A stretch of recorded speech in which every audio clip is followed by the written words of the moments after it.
It was day 3 of the search, March 24, 1987. The military had been searching the San Bernardino Mountains for 72 hours. Nothing. Captain Dean Paul Martin's F-4 Phantom jet had vanished into a snowstorm like it had never existed. President Ronald Reagan personally sent military aircraft to help. Hundreds of rescuers combing the mountains. Still nothing. That's when Dean Martin, the man who built a career on being unshakable, called a psychic named Shar and said, "I'll pay anything, just help me find my boy." She flew in a private helicopter over the mountains, pointed to a spot. The strongest signals are there. They found the wreckage exactly where she pointed. What they found changed Dean Martin forever. And what he did for the next 8 years, every single night at the same restaurant table, would become one of Hollywood's most heartbreaking untold stories. Because some grief doesn't heal, it just becomes a routine. March 21, 1987 started like any other morning at March Air Force Base in California. Captain Dean Paul Martin, 35 years old, was preparing for a routine training mission. He was flying an F-4 Phantom II jet, accompanied by his weapons systems officer, Captain Ramon Ortiz. Dean Paul wasn't just any pilot. He was Dean Martin's oldest son, the golden boy, the one who seemed to have inherited all of his father's charisma but added his own unique talents on top. He'd been a professional tennis player, competing in the qualifiers at Wimbledon. He'd been an actor, starring in films with Ali MacGraw. He'd even been in a rock band in the 1960s called Dino, Desi, and Billy with Desi Arnaz Jr. But Dean Paul wanted to be more than Dean Martin's son, so he joined the Air Force. He wanted to serve his country. He wanted to prove himself on his own terms. His father, Dean Martin, was immensely proud. "I'm proud of him," Dean had told reporters. "I'd be proud even if he didn't become a jet pilot, because he's a good boy." But there was something special about seeing his son in that uniform, about knowing that Dean Paul had the discipline and skill to fly fighter jets. That morning, Dean Paul kissed his wife goodbye, climbed into his F-4 Phantom jet, and took off with 2 other aircraft for what should have been a simple training exercise. The weather wasn't great. A snowstorm was moving through the San Bernardino Mountains. But these were experienced pilots. They'd flown in worse conditions. At 10:47 a.m., air traffic control at Ontario Airport noticed something wrong. Dean Paul's aircraft was heading directly towards San Gorgonio Mountain, the highest peak in Southern California, at over 11,500 feet. The controller's voice came through the radio. "Grizzly 72, change heading immediately. You're approaching San Gorgonio Mountain." No response. "Grizzly 72, do you copy? Change heading now." Still nothing. The radar showed Dean Paul's aircraft at 9,300 feet. Then it dropped suddenly, 4,000 feet in seconds. Then the blip disappeared from the screen entirely. Dean Paul Martin and Captain Ramon Ortiz's F-4 Phantom jet had flown inverted, upside down, directly into a solid wall of granite at approximately 560 miles per hour. The impact was instantaneous. Both men died immediately. But nobody knew where the crash site was. The snowstorm had swallowed the evidence. The wreckage could be anywhere in hundreds of square miles of mountainous terrain. When Dean Martin received the phone call at his Beverly Hills home, he was 69 years old. He'd lived an extraordinary life. He'd risen from poverty in Steubenville, Ohio, the son of Italian immigrants. He'd been a bootlegger, a boxer, a nobody singer in dive bars. Then he'd become half of the most successful comedy duo in America with Jerry Lewis. Then a solo superstar. Then a rock-pat legend with Frank Sinatra. Then a television icon. Dean Martin had seen everything. He'd performed for presidents. He'd been married 3 times. He'd raised 8 children. Nothing shook him. He was the king of cool, the guy who made everything look effortless. But the voice on the phone changed everything. "Mr. Martin, this is March Air Force Base.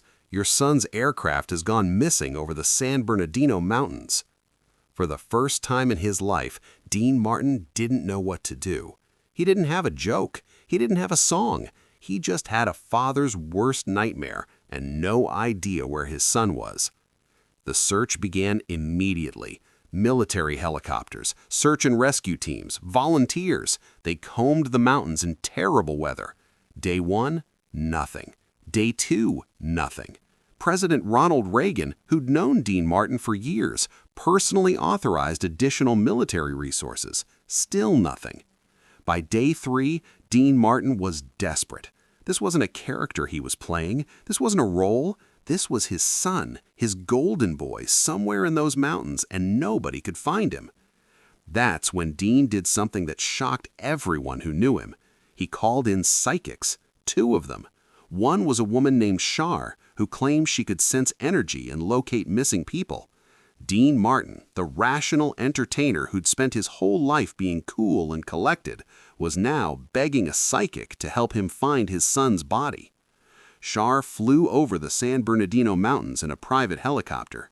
She closed her eyes, concentrated, and pointed to a specific area. "The strongest signals are coming from there," she said. "That's where you'll find them." On March 27th, 6 days after the crash, search teams found the wreckage in the exact area Shar had indicated. It was in Wood Canyon on the east side of San Gorgonio Mountain. The F-4 Phantom had hit so hard that there wasn't much left. Dean Paul Martin and Captain Ramon Ortiz were both found at the crash site. The impact at 560 miles per hour had been instantly fatal. The Air Force investigators determined that Dean Paul had likely experienced spatial disorientation in the snowstorm. Flying through clouds with no visual references, he'd lost track of which way was up. The jet had rolled inverted without him realizing it. When he thought he was climbing, he was actually diving. By the time he saw the mountain, it was too late. Dean Martin went to identify his son's body. The king of cool, who'd never shown weakness, who'd made a career out of looking like nothing bothered him, completely fell apart. His friend Jerry Vale later said he couldn't handle it. After that, it seemed he was just walking through life. Singer Paul Anka, who'd known Dean for decades, said the death of Dean Paul was a huge turning point. After that event in his life, things really changed. But nobody understood just how much things had changed until they saw what Dean Martin did next. 2 months after his son's death, Dean Martin was supposed to be on tour with Frank Sinatra and Sammy Davis Jr. It was going to be a reunion of the Rat Pack, the legendary trio that had defined cool in the 1960s. Tickets had sold out immediately. The world wanted to see the 3 legends perform together again. Dean Martin walked off the tour after just a few shows. He couldn't do it. He couldn't stand on stage and pretend to be the king of cool when his son was dead. Frank Sinatra was heartbroken, but he understood. Dean's son was everything to him, Frank told friends. Dean Martin retreated from public life almost entirely. He stopped performing. He stopped doing television. He stopped being Dean Martin, the entertainer. Instead, he became something else, something haunting. Every evening at exactly 7 p.m., Dean Martin would leave his Beverly Hills home and drive to La Famiglia, an Italian restaurant in Beverly Hills. He would walk in wearing the same outfit he wore every single night, navy blue pants and a light blue shirt. He would sit at the same table, the corner booth away from the windows, and he would order the same meal, Clam's Casino. The waiters learned not to ask him what he wanted. They just brought it. Dean would sit there eating his Clam's Casino, and the juice from the clams would drip down his shirt. He wouldn't wipe it away. He would just sit there, staring at nothing, with clam juice staining his light blue shirt. At a nearby table, his ex-wife, Jean, would often sit. They'd been divorced for years, but she still came to the restaurant. She would sit at her table, Dean would sit at his. They wouldn't speak, they wouldn't even look at each other, but she was there, watching, making sure he was okay. William Keck, a reporter for the National Enquirer, often saw Dean during those years. He would eat by himself, always wearing the same outfit, Keck recalled. It was navy pants and a light blue shirt. He would order the same dish, Clam's Casino. He would just let the clam juice drip down his shirt. Keck described Dean as looking like a wax figure that was barely moving around. He said, "It was like looking at a candle without a flame." Sometimes Dean would talk to the waiters or to people who approached him. He was always polite, always the gentleman his fans remembered. But there was something missing. The spark was gone. He would always say, "I'll be back on that stage one day, you'll see me." Keck remembered, but he was done. Everyone knew it. The grief had become a routine. The same time, the same place, the same outfit, the same food. Because if Dean changed even one thing, he would have to acknowledge that life had moved forward, that time had passed, that his son was really, truly gone forever. The three boys who had attacked her were suddenly outcasts. Other students avoided them. Their own friends turned on them. One of them, a boy named Jake Morrison, couldn't handle the shame. 2 weeks after Ollie's visit, Jake showed up at Amira's house with his mother and apologized, tears streaming down his face. "I'm so sorry," he said. "I was wrong. I was cruel. And meeting Muhammad Ali, seeing how he stood up for you, made me realize what a coward I've been." Amira, with a grace that Ali would have been proud of, accepted his apology. But the impact of Ali's visit extended far beyond Amira and those three boys. The school board, embarrassed by the national attention the story eventually received, implemented a mandatory diversity and cultural awareness program. Principal Crawford, who had dismissed Amira's complaints, was quietly asked to retire at the end of that school year. And Amira? She graduated from Abilene High School 2 years later, top of her class. She went on to attend law school at the University of Texas, became a civil rights attorney, and spent her career defending marginalized communities and fighting discrimination. In 1996, when Muhammad Ali lit the Olympic torch in Atlanta, Amira was there in the audience, wearing her hijab proudly, tears streaming down her face as she watched the man who had changed her life struggle with his Parkinson's disease to complete that iconic moment. When Muhammad Ali died in June 2016, Amira was one of thousands who traveled to Louisville for his funeral.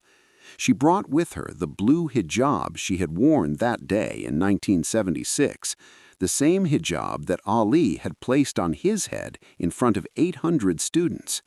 She placed it in the memorial tribute alongside flowers, photos, and letters from around the world. "He saved my life," Amira told reporters at the funeral, "not just from bullies, but from despair. He showed me that being Muslim, being different, being true to yourself, that's not weakness, that's strength. And he didn't just tell me that. He showed me by putting my hijab on his head and daring anyone to challenge him." One of the journalists asked her if she ever stayed in touch with Ali after that day in 1976. Amira smiled through her tears. "He called me every year on my birthday, every single year until he couldn't speak anymore because of the Parkinson's. He always asked how I was doing, if anyone was bothering me, if I was staying strong. And at the end of every call, he'd say the same thing. 'Remember, Amira, you're a champion too.'" This story of courage and standing up for what's right moved you. Make sure to subscribe and hit that like button. Share this video with someone who needs to be reminded that one person can make a difference. Have you ever witnessed someone stand up for another person in a powerful way? Let us know in the comments below, and don't forget to ring that notification bell for more incredible true stories about the legends who changed the world, not just with their talent, but with their character. The story of Dean Martin and his son is a reminder that grief doesn't follow any rules. It doesn't care if you're the king of cool. It doesn't care if you're a legend. It doesn't care if you've spent your whole life making people laugh and making everything look easy. When you lose a child, you lose a part of yourself that can never be replaced. Some people find a way to move forward. Some people find a way to heal. And some people, like Dean Martin, just find a corner booth in a restaurant and sit there every night, eating the same meal, wearing the same clothes, letting the juice drip down their shirt until they finally get to join their child wherever children go when they die too soon. Dean Paul Martin was 35 when he died. Dean Martin lived another 8 years, 9 months, and 4 days. But in a very real sense, Dean Martin died on March 21, 1987, in the same snowstorm that took his son. The man who walked into La Familia restaurant every night after that was just a ghost wearing Dean Martin's clothes. And when that ghost finally stopped showing up on December 25, 1995, the only surprise was that it had taken so long. If this story of a father's unbreakable love and unbearable grief moved you, make sure to hit that subscribe button and give this video a thumbs up. Share this with someone who needs to understand the true cost of love. Leave a comment below telling us about someone you've lost and how you've honored their memory. And don't forget to ring that notification bell for more true stories about the human heart behind Hollywood's greatest legends.